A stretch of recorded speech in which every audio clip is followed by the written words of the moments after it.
Good morning மக்களே. Welcome to great Kirikalan magic show.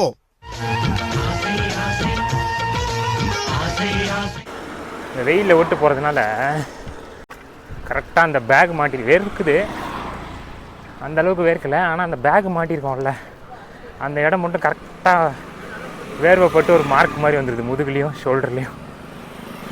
அதுதான் கொஞ்சம் உள்ளே போனே காமெடியாக இருக்குது. ஆனால் பரவாயில்ல, அது கொஞ்சம் நேரத்தில் ட்ரை ஆகிடுது ஏசி ரூமில் உட்காந்துருக்கிறதுனால. ட்ரெஸ்ஸு எடுத்துகிட்டு போய் நாங்கள் ஷவர் ரூம் யூஸ் பண்ணி சேஞ்ச் பண்ணலாம். ஆனால் எதுக்கு அதை வேறு தூக்கிக்கிட்டு ஒரு 10 கிலோமீட்டருக்காண்டி ட்ரெஸ்ஸு மாற்றணுமான்னு பார்க்குறேன். வேறு ஒன்றும் இல்லை. எல்லாருக்கும் வேலை பிடிச்ச மாதிரி அமைஞ்சிறதில்லை.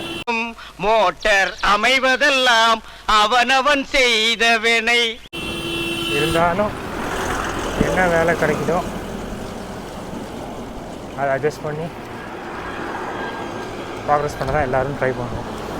இந்த மாதிரி ஆசைப்பட்ட வாழ்க்கை கிடைக்கலன்னா கிடைச்ச வாழ்க்கையை ஆசைப்பட்டு ஏத்துக்கணும். திரிசா கிடைக்கலன்னா திவ்யா.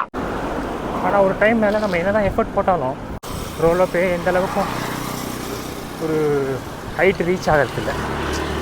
அது நம்ம போடுற எஃபர்ட்டு ஃபுல் எஃபர்ட்டு போடுறோமா இல்லை ஃபுல்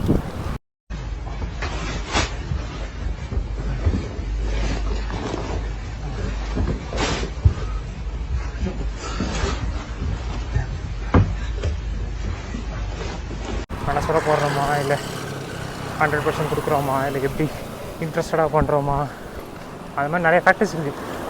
அதெல்லாம் சேர்த்து பார்த்தா ஃபுல் ரிசல்ட்டு கிடைக்கும். ஆனால் எல்லாரையாலையுமே எல்லாத்தையும் 100% கொடுக்க முடியாதுல்ல. எல்லாரையும் எவ்வளோ முடியுமோ அவங்கவுங்க சட்டிக்கு ஏற்ற மாதிரி தான் பண்ணுறோம்.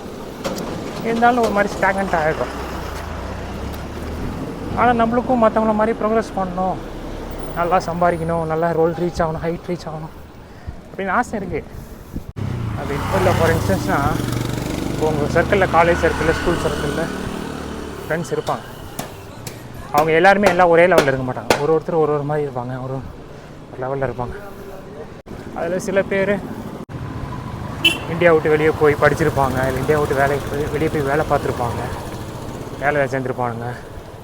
இல்லை இந்தியாவிலே ஒரு இடத்து வேலை பார்த்து ஒரு ஆன்சைட் ஆப்பர்ச்சுனிட்டி கிடச்சி வெளில போய் செட்டில் ஆகிருப்பாங்க. இல்லை வெளில போய் சம்பாரிச்சிட்டு வந்து இங்கே பிஸ்னஸ் மாதிரி பண்ணி செட்டில் ஆகிருப்பாங்க. ஆமா, நீ எந்த கம்பெனில வேலை பார்த்த? நான் கேக்குறான் மேக்ரான் கம்பெனில வேலை பார்த்தேன். எல்லா இண்டிவிஜுவலுக்கும் ஒரு பாயிண்ட் ஆஃப் டைமில் அந்த ஆசை வரும். சரி, நம்மளும் ஆன்சைட் போகலாமே, இந்தியா விட்டு வெளியே போய் வேலை பார்க்கலாமே, நிறைய சம்பாதிக்கலாமே, வேறு எக்ஸ்பீரியன்ஸில் இருந்துட்டு வரலாமே.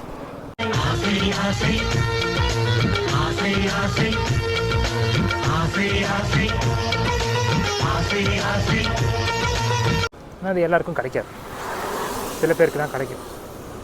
அது கிடைக்காமல் இருக்கிறவங்க, போகணுன்னு ஆசைப்படுறவங்க கூட வேறு வழியமாக சில பேர் டேரெக்டாக அப்ளை பண்ணலாம், சில பேர் கன்சல்டன்சி மூலிமா ட்ரை பண்ணலாம். நம்ம ட்ரை பண்ணி போகிறது தான். இந்தியா விட்டு வெளில போய் நல்லா சம்பாதிக்கலாம், அங்கே போய் இருந்துட்டு வேறு எக்ஸ்பீரியன்ஸ் எப்படி இருக்கும், ஒரு ஆசை இருக்கும்ல எல்லாருக்கும் மாதிரி. அது மாதிரி ஆசை தான் என்ன பண்ணுறது. அதுக்கு தான் வெற்றி கொடி படம் மாதிரி. பணத்தை பற்றி கவலைப்படாதீங்க முதலாளி, நீங்கள் கேட்குற பணத்தை நான் கொடுத்துட்றேன். என்னை துபாய்க்கு அனுப்பிச்சு வச்சா மட்டும் போதும். எங்க ஆத்தா, என் பொண்டாட்டி, என் பிள்ளைகளை எல்லாம் நான் தான் காப்பாற்றணும். அதான் உங்களுக்கு முன்னாடி பணம் காட்ட நிறைய பேர் வெயிட்டிங்ல இருக்காங்க. பாத்தீங்கல்ல வெளியே கூட்டத்தை. அனுப்புவேன், நிச்சயமா எல்லாரையும் அனுப்புவேன். போன மாசம் கூட 150 பேர் அனுப்பிச்சேன். அடுத்த வாரம் 100 விசா வருது. நீங்க லேட்